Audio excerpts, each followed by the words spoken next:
Brandon Rose or Isaac Wilson, who gives Utah the better chance to win moving forward? That's what we're breaking down on today's Locked On Utes.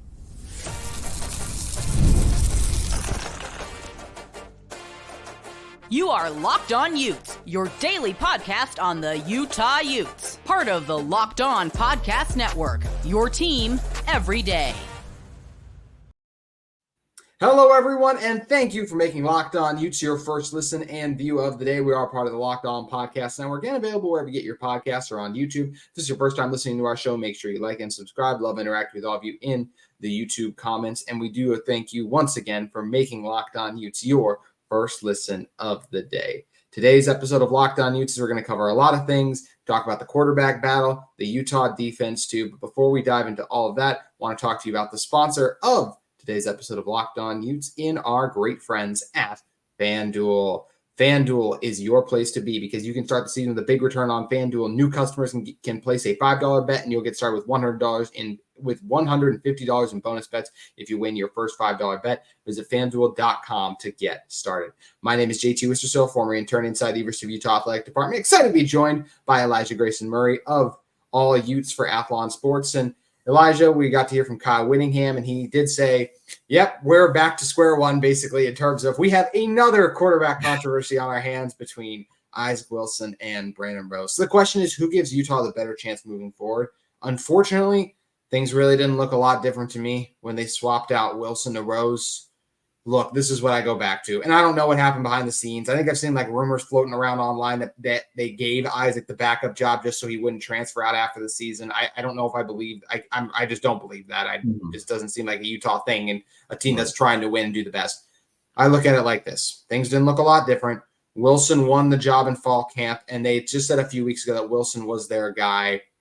Look, if Rose is more impressive in practice, sure, throw him out there. We don't get to see practice. Based on what I've seen so far and the reps that Wilson's had, I would roll with Wilson the rest of the way. What would you do?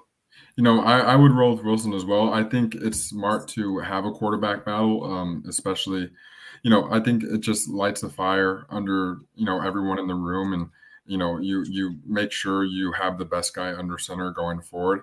But I think if it's anything like fall camp, Wilson will beat out Rose. And Rose gave a little bit of an energy injection against Houston, but it was clearly nothing that drove the Utes to a victory. And so while I do think that a competition is necessary, I don't see any reason to have Isaac Wilson not start the rest of the way. They both had turnovers that absolutely decimated Utah. For Wilson, Utah had scored on the screen pass to the Keithy. They got him up the middle, and he took it the rest of the way. Then the next drive, Utah was driving. They were in midfield. Wilson tries to step up on 3rd and long. And, even if you just, throw it away, whatever, just don't try to scramble with it. As long as you don't fumble it away, you can still pin Houston deep. And that was a Cougars team that really didn't make they made a couple of drives, but not too many long methodical drives, right? So that's where I look at it from the standpoint of he coughs the ball up there, turns it over, and then Houston, of course, gets that short field. I actually don't remember if they ended up scoring on that drive or at least they got a field goal or something out of it. But either way, just turnovers you can't make can't happen. We talked about Rose's interception was just a absolute crusher. So I really don't know. I mean, you look at their stats from the game, right? Wilson was 13 for 22, 171 yards and a touchdown. Then Rose was 7 for 15, but he only averaged 3 yards per completion. Now he had some drops in there early from Dorian Singer and Mike Pittman, but then he's forcing that ball deep to Munir McClain. And that once again, if Utah doesn't turn it over there, they at least, if nothing else, go to overtime on that final drive against Houston. So it really is a tough spot this Utah team is in with either quarterback. I don't think either one is playing well right now, and they're just not very good at this moment. So that's where you're going to be very handicapped if you are Utah when you don't have a quarterback there. Utah tried to give easy completions for Wilson in the screen game, and he just couldn't hit them. So that's where if they feel like Rose can do a better job of that, sure, throw Brandon Rose out there. I just don't – once again, things didn't look a lot different, and I just don't feel like it'll make a major difference. Do you feel like Rose could offer just even limited reps we saw him? Do you think with more time, like we've seen Wilson, this has been a thing with him for a few starts now, do you think with more opportunities Rose could get better, or how do you view Brandon Rose right now? So Rose is obviously has always been kind of the black sheep of the quarterback room.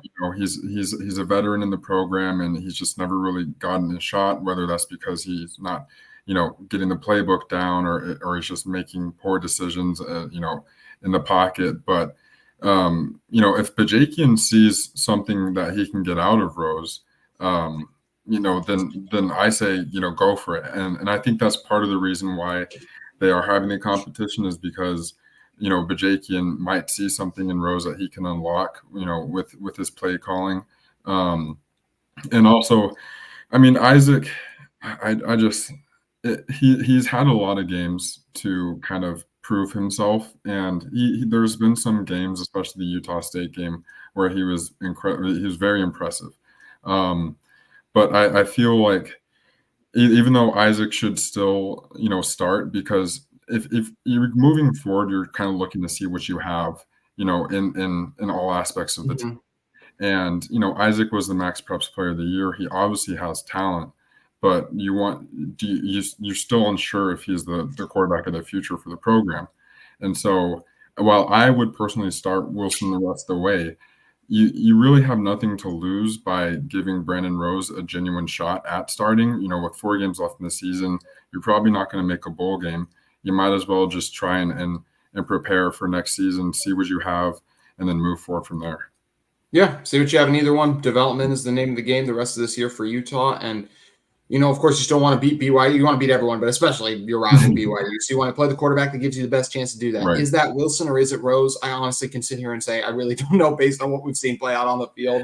No. Just for the sake of the more reps and opportunities and the fact that Wilson already won it, as we discussed, I would play Wilson. But if they go with Rose, I'll be like, oh, yeah, that makes total sense. Like, right.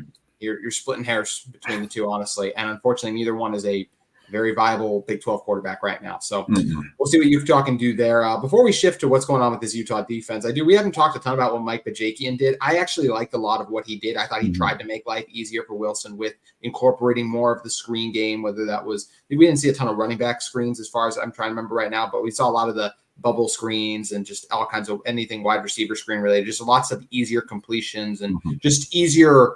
I felt like it was just easier, like more routes or fewer routes that made it easier for Wilson to read. I like the game plan. Utah was still getting in lots of third and manageable situations, 3rd and 5, 3rd and 4, where they wasn't 3rd and long. So that's where you're also helping Wilson to that point. I thought it was a better game plan than the previous couple ones we've seen from Ludwig.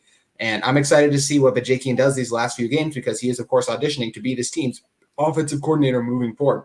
Elijah, how did you review Bajakian's game plan? I'm right there with you. I think he definitely, at least, with limited time, he tried to implement as much as he possibly could on the offense that would, play to Isaac's strengths. Obviously, Isaac is not very comfortable in the pocket, and, when he's having to go through all of his progressions.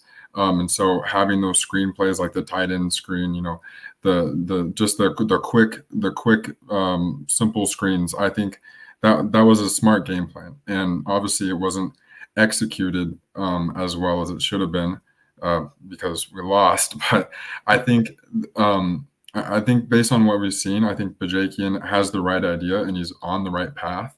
It's really good that we have a bye week to kind of further implement his game plan and his schemes. Obviously depending on who the quarterback is. I think one thing that is good about having the quarterback battle is a plan that would work for Isaac Wilson also would work for Brandon Rose, because they're both kind of similar in that they're not great in the pocket. They're not great going through progressions. So just give them the screens, give them the RPOs, give them the play actions, and let them work with that. But I definitely think it was an improvement from Ludwig's game plan. But I also think it's showing that it's also not the play calling that is the complete issue with the offense. And I think that'll be interesting to see how it plays out heading into BYU. Yeah, play calling is not, we've talked about it on this show. Yeah. Play calling has been problematic. You cannot say it's the biggest issue for this team with how they have looked as of late, just with the amount of plays that are there to be had, and whether it's just quarterbacks, interior offensive line, tight ends, whoever messing up on it, it's cost Utah greatly. Utah's had chances to win these games and make plays, and they just haven't. And that's where it falls on the players. And yes, the play calling can definitely be better, and Bajakian was put in a tough spot, but he's not very high on my list of reasons Utah lost to Houston as of last week. So let's move over to the defensive side of the ball, though, here in a moment, because Utah's defense has been holding teams in check and giving Utah a chance to win. But the last 2 weeks in a row, we have been like, man, Utah held both their opponents under 20 points. And honestly, probably should have given up even more than that. But they've made some key plays. We give them credit there. But this Utah defense hasn't been as good as we thought we have. What's been the reason for that? We'll talk about that in one moment. But first, today's episode of Locked On Utes is brought to you by our friends at FanDuel Sportsbook. Get ready to tackle the NFL action with FanDuel, America's #1 sportsbook, because right now new customers can bet $5 and get $150 in bonus bets if you win. The FanDuel Sportsbook app gives you everything you need to place live bets on NFL all in one place. So when you get a hunch in the middle of the game, you can check out the latest stats, view live play-by-play, and so much more on the same page where you place your bets. You can visit FanDuel.com to join today. You'll get started with $150 in bonus bets if you win your first bet. That's FanDuel.com. Never waste a hunch and make every moment more with FanDuel. The MLB season is just about to wrap up, but that doesn't mean there's lots of sports that are slowing down. In fact, it's quite the opposite. We got tons of things going on. Of course, the college football season is getting good. We got Ohio State and Penn State this weekend. How about the NBA action and NHL season with Utah Hockey Club and Utah Jazz really gearing up now too here. College basketball is right around the corner. There is so much sports to get in on, and you can do so at FanDuel Sportsbook. So just get started with that $150 in bonus bets if you win your first $5 bet. And once again, that's FanDuel.com today. All right, the Utah defense has been good and given Utah chances to win. And I think overall they are the highest ranked total defense in the Big 12 still. But they are so close to been giving up even more points, right? You let Houston into the red zone a couple times. Now you give them credit. You stalled them. Same thing against TCU, right? Like a couple times you forced them to field goals and all things, but it's still a difference of like, hey, these teams have had success moving the ball on Utah. Utah's defense is still good. I don't think they've been as good as they've been in the past. And I think what's the reason for that? I think injuries have played a role in that, right? And I know people will be like, oh, you're talking about injuries as the excuse. Well, it's just the truth of the matter. If Keanu Tanavasa and Junior Tafuna both are out of a game, Utah's not going to be as good. So injuries have played a role. But I also just think guys haven't always played up to their standard. And I do think in part, the Big 12 has had better rushing offenses. So that's why I think Utah's run defense last year, this is where I probably misevaluated them. It wasn't going to be as high as we thought going into this year, even though it is funny because they totally shut down Ollie Gordon, but we've seen a lot of teams be able to do that now too. So I do just think for Utah, it's a case of guys being out of the lineup. So you've had to shuffle around some guys. I mean, Dallas Vailaki is a true freshman who's had to play a lot because of some of the injuries on the defensive line. Pass rush hasn't been as good with Connor O'Toole out. And even when he's come back, right, I don't think him and Logan Fano haven't been as effective pass rushers these last few weeks as maybe they were to start the season a year ago. Utah's defensive backs have done a pretty good job. Another thing that's been a problem for this Utah defense is obviously the tackling too. They've missed a number of tackles. And I think a lot of these guys, I just said, we're not living up to their standard, right? Like Lander Barton, there's been a lot of plays that he's made where it's like, that looks like Lander. And there's been other moments where I'm like, oh, that doesn't look like Lander. Or where's Karene Reed? I mean, the fact that this team hasn't scored a defensive touchdown on the season yet, right? And they've had opportunities to do so. I think about the Houston game. If Elijah Davis's head is up, it would have been a tough pick and a tough play to make. And instead, it's just an incompletion, right? That's where this Utah defense has been good, but they haven't been great. And I think we all expected them to be that, and they have underperformed for sure. Yeah, and you brought up Lander Barton, and he's put up like pretty good numbers on the stat sheet, right? Last against Houston, he was the only player on defense to have double-digit tackles. He had 12 tackles, was 11 solo.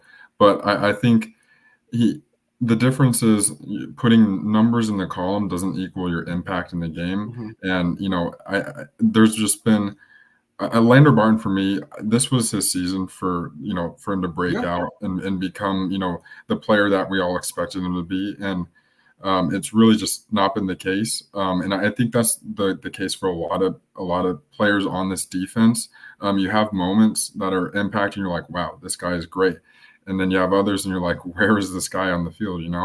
The injuries obviously don't help. But I think, like even with injuries in the past, Utah has always been able to fill those holes and to find a new guy to develop and be like, oh, that guy's going to be great next season for us. And I really have not seen that yet this season. Jonathan Hall has been a standout on the defense, and I'm really excited to see what he can do. But other than that, I haven't been super impressed. I mean, the secondary has been good, but I mean, we expect it to be good. Cam Calhoun is a beast, and we have a lot of talent there. I think it's also kind of putting into question Morgan Scalley being the head coach in waiting because of how much the defense has regressed this year.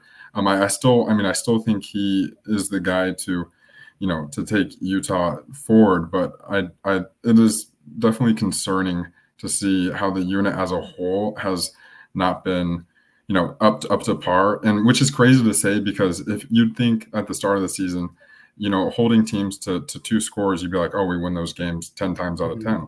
And, then that falls on the offense. But it's still, even though we are holding teams to low scoring, it's still a lot of it has to do with, the defensive side of the ball as to why we're not necessarily, winning or closing out these games.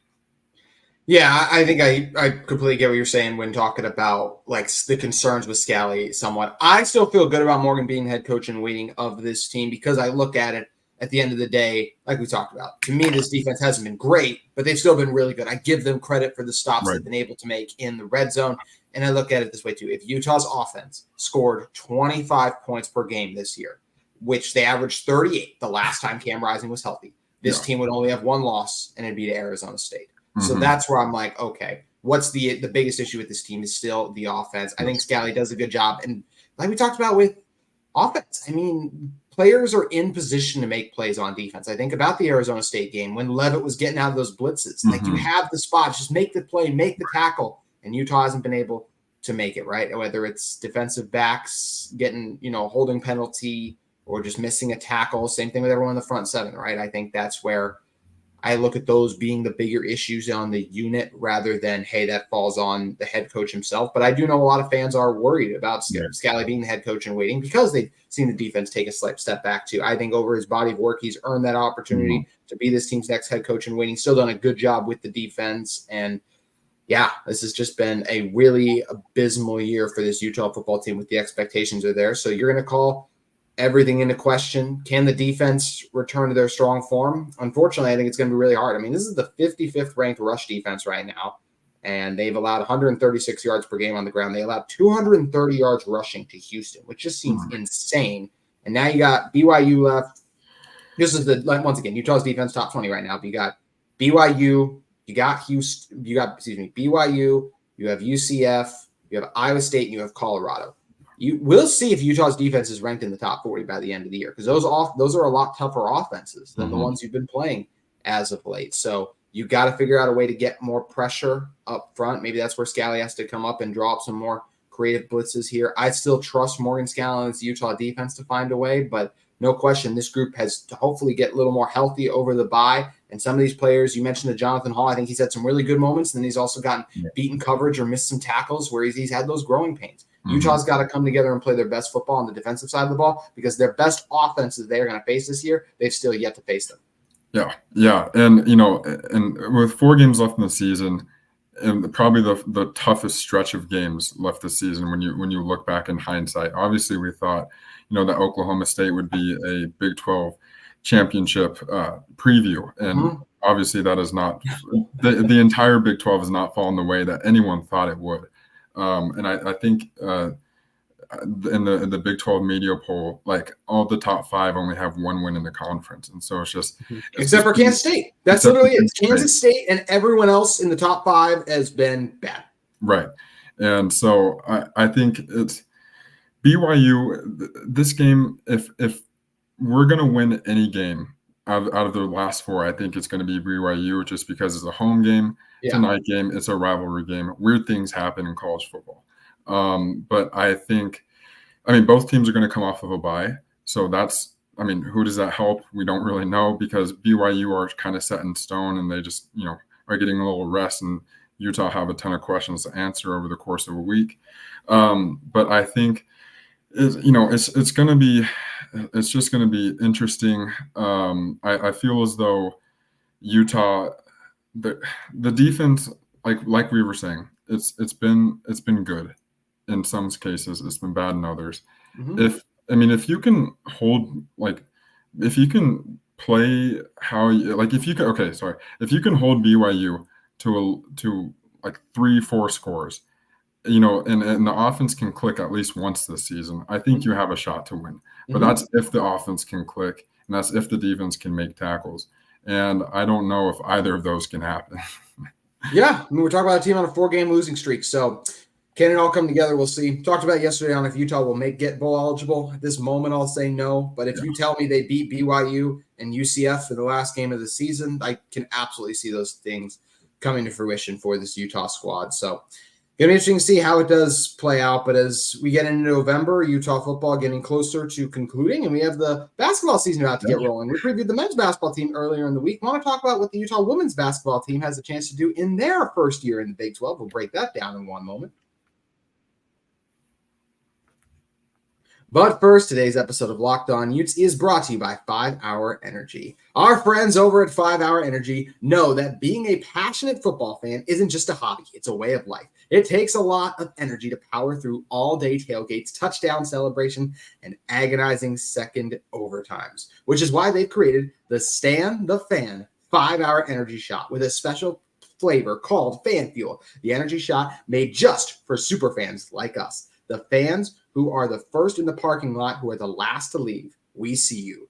And with this 5 Hour Energy fan flavor, it's a huge deal because not only is it a great flavor, but it also gives you that extra boost to keep it going during the overtime matchup, right? That excitement to get through the long day. We rock that new jersey you're wearing with confidence and style and energy because you have 5 Hour Energy. We've had a lot of disappointing moments as of late as Utah fans, and it's going to be a long day. I'll just say this. I mean, not this weekend, but the following one. It's going to be a long day at tailgating. That's where you can use 5 Hour Energy, that fan fuel, to lift you up. So 5 Hour Energy knows that no matter what team you root for, being a fan requires heart, soul, and a lot of energy. Whether you're preparing for a big tailgate or ironing your jersey, your game day to-do list is always a mile long. That's why the limited edition Stan the Fan 5 Hour Energy Shot is here to help you keep you fueled throughout the season. What's your fan fuel this week? Whatever it is, do it with a 5 Hour Energy. Available on 5hourenergy.com. Shipped nationwide. Pick up fan fuel today.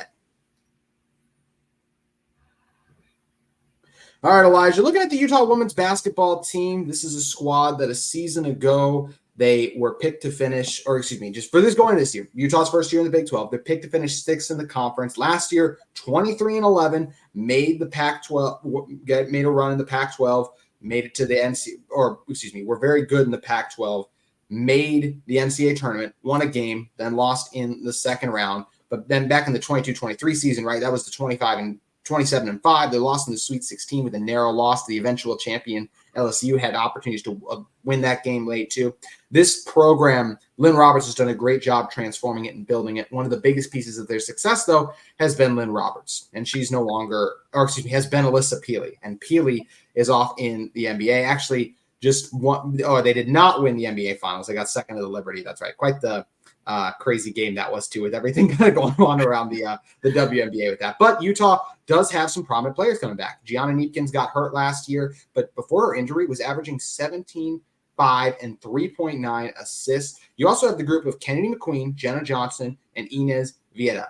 All of that group averaged 8 points per game last year. And Neepkins, McQueen, Johnson, and Vieta go back 3 years they've been playing together. So this would be that core group senior year. They are the group that has transformed the Utah women's basketball program.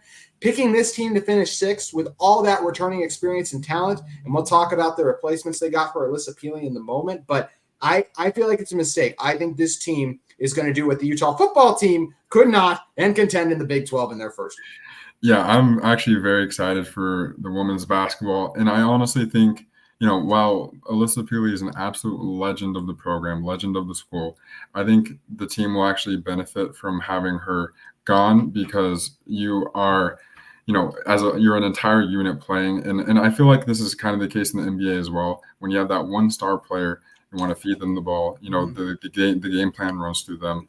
But I feel like, when you have kind of a collective of really good talent, no one stands out like in particular, but you have a collective of really good talent. I think that's when the game plan truly flourishes. I think that's when all the players can contribute in the way that they best can. And I think, like you said, the core is coming back, minus Pili. I think that's going to help the squad. And I think the additions, kind of like Shira Evans from Michigan, I think that is going to be a massive boost. And I'm just really excited to see what they can do. Yeah, those are the big things, right? We mentioned 4 players so far, the returners, McQueen, Johnson, Vieta, and Neepkins. Those are all more guards, with Johnson being a power forward, but you could play all 4 of them together. But you need a center. Well, that's what Utah hit the transfer portal for. They found players like Maya Torre, who averaged 13 points last year with Rhode Island, and you mentioned Shira Evans, who played at Michigan for the last 2 years, and last year in particular averaged 6 points per game. Both those players over 6'2". They can play the 5 position for this Utah team. So you got a group that has good chemistry together, and you got a good caliber starting 5. This team has some depth and some rotation pieces as well under Lynn Roberts. I think they got a good chance to be a threat in this conference too. Haley Van Lith is on that is on the TCU team now after being at LSU. You also got, I'm forgetting the name of the Iowa State player who was one of the best players in all of college basketball last year. Their center was really, really good. But Oklahoma and Texas were the 2 best teams in the Big 12 last year record-wise. They're not there anymore. This conference is open. Kansas State, Iowa State, always going to be a good and tough outs for this Utah team, but I think they'll be a tough out too. It's a well-coached Utah team, and I'm excited to see what they're going to do in the Big 12 their first year. Lynn Roberts has done a great job with this program, and we'll see it go. I mean, think about Utah volleyball, the type of success they've had their first year in the Big 12, right? They've ranked as high as got ranked to 21 recently. Best start the program's had in a very long time. They've had a lot of success their first year in the Big 12, and I expect it to be the same for the women's basketball team with that core returning talent they have back. Elijah, we're in the midst of a bye week, but there's still a lot of news and things happening around the Utah football program and Utah athletics in general. Where should people head over to if they want more Utah content?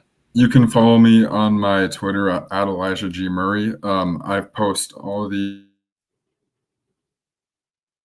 practice, interviews from the players, offense and defense, as well as Coach Witt. And then I also cover, happenings from all of Utah sports with articles. So I post all my articles there, and you can click on them and read them. And especially with football season ending, you have a lot more sports that are going to go on. And so I'm excited to bring all that news to you guys as well, for sure. Awesome. You're the best, Elijah. Thanks for stopping by. Yeah, thank you. Anytime. That is going to do it for today's edition of Locked On Utes. We'll be back tomorrow, though, talking about this Utah football program and the culture. Where is it at? Is this team in a good place, not just for this year, but moving forward? That's what we'll discuss tomorrow. Thank you for tuning in to Locked On Utes. We hope to see you tomorrow.